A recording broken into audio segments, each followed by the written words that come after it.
So guys, for the first step, you want to head over to the link which will be down below in the description.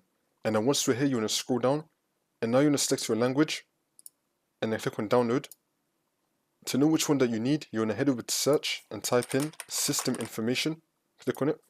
Now next to system type is going to tell you, I want 64-bit, I want to be getting the 64-bit one.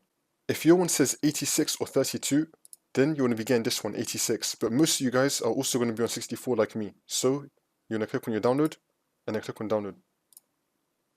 Now it's going to start downloading. Now once it's been downloaded, we're just going to click on it. And now this will come up. And then once you're on this, you're going to click on I agree, and then click on install. And then click on yes. Wait for this to load.